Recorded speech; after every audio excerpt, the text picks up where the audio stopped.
Namaste YouTube, welcome to Cafe Inoma and welcome to our reaction to the Ruby Nose. And the song that we are going to react to is Falling in Love. This is our first time single take on its reaction and it is a Patreon request. We give first time reactions to the music that we haven't heard before. When we say first time, it is actually first time. We are not mincing our words, we are not lying, we are not faking. Every time when we say first time, that means we haven't heard the song that we are going to listen to right after this is for the first time. We will be discovering what it is. We don't know anything about this song at all, what record, what album, when it was released, etc, etc. It's for our patron Barry. You could check out our Patreon page to learn more about us and our channel.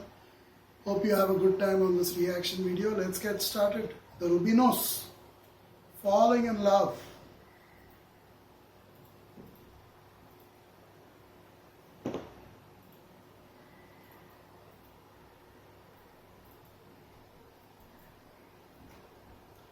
Yeah, seems to be some audio technical difficulty.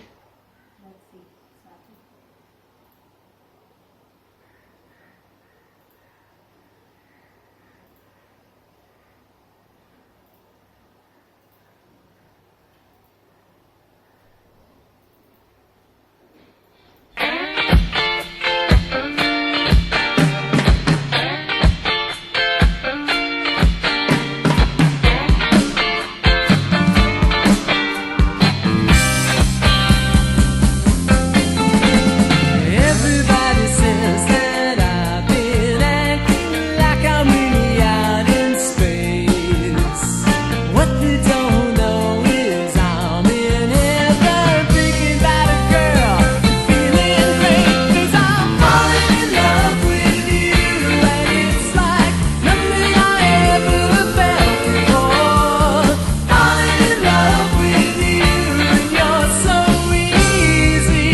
This is something. It got better and better.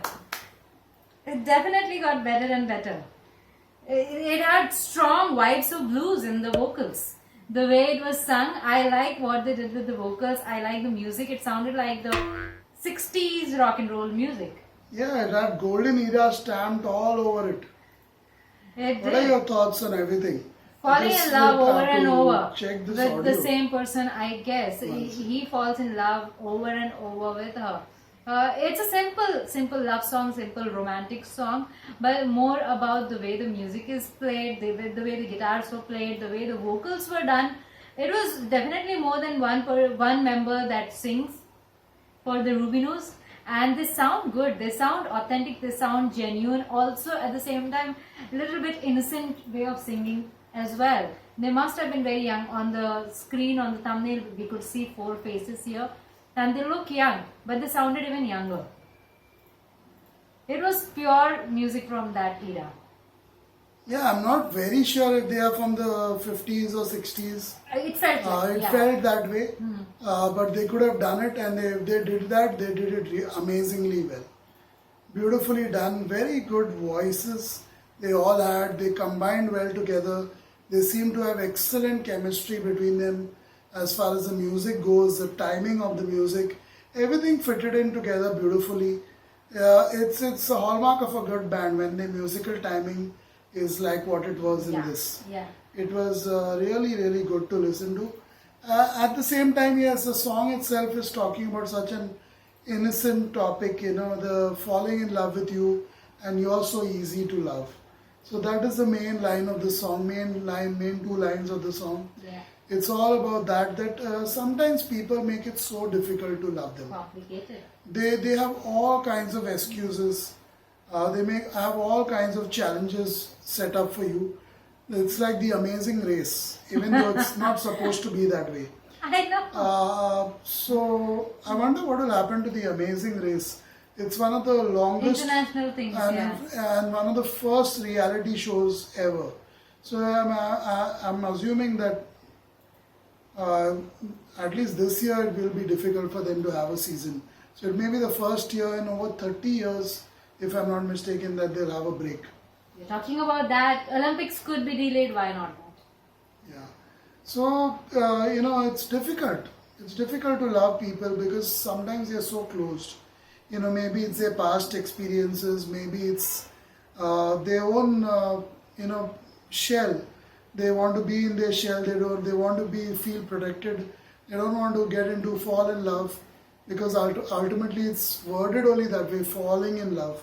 So they don't want to fall into some kind of a trap or deep dark hole which becomes difficult to come out of. So yeah, it's really, really well said here. She's made it very easy for him, or for one of them at least, because all of them are singing almost in tandem, the choruses. So it made it very easy for him to fall in love with her. And that's very important. These days, because of so much IT, information, technology, communication, so many channels, so many millions of it, it should have been much easier to fall in love and then remain fallen in there and not start running out of it as soon as you realize you've fallen into something. But it's getting more and more difficult, and there are people also, the more we evolve in things, the more knowledge we get about certain things, I think we start overrunning our brain. We try to overcomplicate the simplicity that it required. It's like making a simple lentil soup that we have in India called dal, which you just have to boil it with lentils, split what do you call it? Lentils, yeah. Just take any of them, boil it with plain water that is consumable, and little bit of salt and little bit of turmeric. That's all you're supposed to do. Now people, if they want to make it complicated, they won't be able to do only this much job to even create something that they could eat at once. So these days we have found several ways of getting around to the same thing. When it comes to relationships, some people have a notion, if you there's a saying that goes around, who comes easy, they go easy. So a lot of women, young girls and boys, they follow this technique that if you're too easy for the opposite person, you'll be too easy to discard as well. So be a little difficult. Play games, even if it's not required. It goes case by case. If the opposite person does not value you, playing games may help, may never help with a certain person. No matter how many games you play, you will end up like a loser. And when you take a relationship like a game, either there will be a win or either there will be a loss. So your chances of succeeding with the relationship, once you've taken on a game kind of approach, becomes automatically 50-50. May the best player wins. And you're fighting between each other. So the game is going to either make you win or him win. Or her or him. Whichever person you are. So it's not, relationships are definitely not a game. Lot of us think that it's a game and you have to play by this trick or that trick and this tactic or that tactic. Sometimes when you're not clear and you think that you're the gullible one, there are friends around you. And there are friends who become counselors, they put on their counselor hat and they start advising, they start giving tips, they start guiding you every step of the way. That complicates the matters even more than what they were supposed to be. If you can't handle someone, please don't get into something. You're never going to be satisfied in a relationship where you cannot even understand the person to begin with. You need somebody's help, your best BFF's help or your well-wisher's help to move on into a relationship. That relationship isn't meant for you. You need guidance to begin with. That is not a thing for you. Some people get married even to people who they find very funny. You know, you often hear that he was so funny, I instantly fell in love with him. Or she was so funny, it was so easy to spend my time with her. The same fun goes away. The same jokes and everything becomes stale the moment you start spending a lot more time with each other. The moment you start sharing your bedroom with each other. The jokes and the fun character of that person looks like a poisonous thing altogether. Because someone who's funny, that does not mean is going to be right for you. You're not looking for a joker, but you're looking for a partner. There are simple concepts which we have, overcomplicated along the way. Yeah. Let's listen to the next song of Of the Rubinos. Rubinos, yeah. It will most probably be in this video itself. Let's listen to it and see what that's about. Really enjoyed this one. Both of us did, apparently. Let's move on to the next song.